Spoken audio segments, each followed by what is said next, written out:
Hello यार, स्वागत है आप सभी का मेरे यूट्यूब चैनल स्कूल ट्यूशन गुरुजी में। बच्चों, आज हम आपके पेपर 2 का खंड गय करेंगे। तो चलिए बच्चों, बिना टाइम वेस्ट के शुरू करते हैं अपने क्वेश्चन आंसर्स को।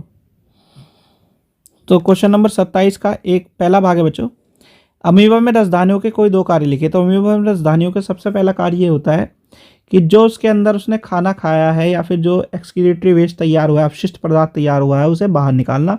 और दूसरा, अंदर के पानी के बैलेंस को और मिनरल के बैलेंस को बनाए रखना। बच्चों, ये दो कार्य होते हैं उसके। चलिए आगे देखते हैं इसका दूसरा भाग 27 का। इसका दूसरा भाग क्या है बच्चों, किस कोशिकांग को कोशिका का रसोई घर कहा जाता है। तो वो कहा जाता है बच्चों क्लोरोप्लास्ट को। ठीक है, चलिए अगला क्वेश्चन देखते हैं बच्चों। अगला क्वेश्चन है आपका क्वेश्चन नंबर 28। क्वेश्चन नंबर 28 में निम्नलिखित उत्तकों का उनकी स्थिति या स्थान से मिलान करना है। तो एरियोलर उत्तक ये त्वचा और मांसपेशियों के बीच में होते हैं। घनाकार एपिथीलियम ये आपका वृक्कीय नली का अस्तर होता है बच्चों। फिर है पश्माम स्तंभाकार एपिथीलियम, तो ये आपका श्वास नली में होते हैं बच्चों। चिकनी पेशीय उत्तक ये आपका आमाशय की परत में होता है। प्लाज्मा होता है आपका रुधिर में और न्यूरॉन होता है आपका मस्तिष्क में बच्चों। चलिए अगला क्वेश्चन देखते हैं। अगला क्वेश्चन आपका क्वेश्चन नंबर 29। क्वेश्चन नंबर 29 क्या कहता है बच्चों आपको। क्वेश्चन नंबर 29 है निम्नलिखित को निर्देशानुसार परिवर्तित कीजिए। तो इसमें आप ध्यान देंगे तो दो को आपको करना है मीटर प्रति सेकंड में और एक को करना है किलोमीटर प्रति घंटे में। तो किलोमीटर प्रति घंटे से मीटर प्रति घंटे में परिवर्तित करने के लिए आपको क्या करना है, गुणा करना है 5/18 से, और मीटर प्रति सेकंड से किलोमीटर प्रति घंटे में परिवर्तित करने के लिए गुणा करना है 18/5 से।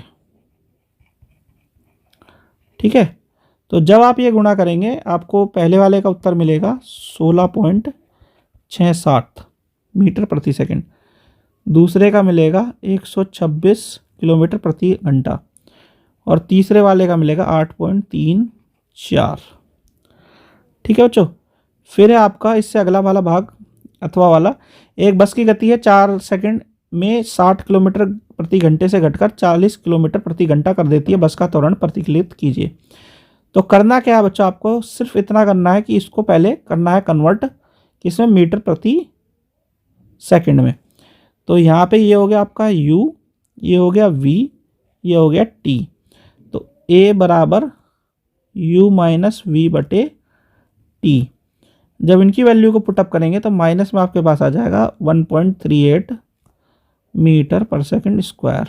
ठीक है, सिर्फ इतना करना है, इन वैल्यू को आपको डालना है और करना है किससे मल्टीप्लाई, पहले इन्हें कन्वर्ट कर लेना मीटर प्रति सेकंड में।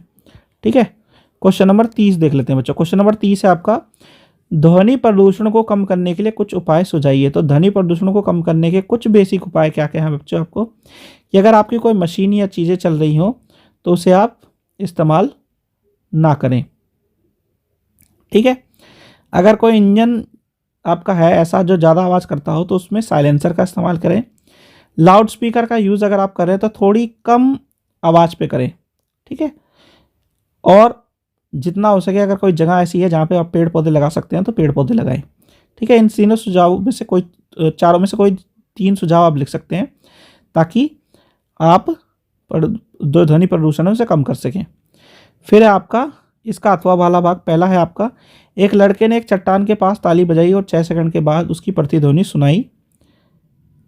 सुनी। यदि ध्वनि की गति v बराबर 346 मीटर प्रति सेकंड है तो मानी जाए तो चट्टान से चट्टान की दूरी क्या है। तो यहाँ पे t बराबर हो गया आपका 6 सेकंड, v बराबर हो गया 340 मीटर प्रति सेकंड। ठीक है बच्चों, तो 2d बराबर vt, d is equal to vt upon 2। यह आ गया 340 गुणा 6/2। ये आ गया आपका लगभग 1038 मीटर के आसपास। फिर है इसका बी भाग। ध्वनि की प्रतिध्वनि किसे कहते हैं? तो ध्वनि की प्रतिध्वनि किसे कहते हैं? जब कोई ध्वनि का जो है स्रोत जो है उससे ध्वनि निकलना बंद हो जाता है और थोड़ी सी ध्वनि बच जाती है, तो उसे हम क्या कह देते हैं? प्रतिध्वनि कह देते हैं बच्चों। फिर है क्वेश्चन नंबर 31। क्वेश्चन नंबर 31 क्या कहता है? फसल उत्पादन में सुधार की प्रक्रिया में प्रयुक्त गतिविधियों के मुख्य वर्गों की सूचीबद्ध कीजिए। तो फसल उत्पादन के लिए सबसे पहली चीज जरूरी है क्या? कि अच्छी क्वालिटी का बीज का इस्तेमाल करें। फिर उसके बाद दूसरी चीज क्या जरूरी है? जो उत्पादन के जो प्रक्रिया है उसका सही तरीके से पालन करें। और तीसरी क्या चीज है? अगर आप किसी चीज को उत्पाद कर रहे हैं तो उसका बचाव करें। तो ये काफी कुछ चीजें हैं आपको जो ध्यान में रखनी है बच्चों। ठीक है बच्चों, चलिए अगला क्वेश्चन देखते हैं।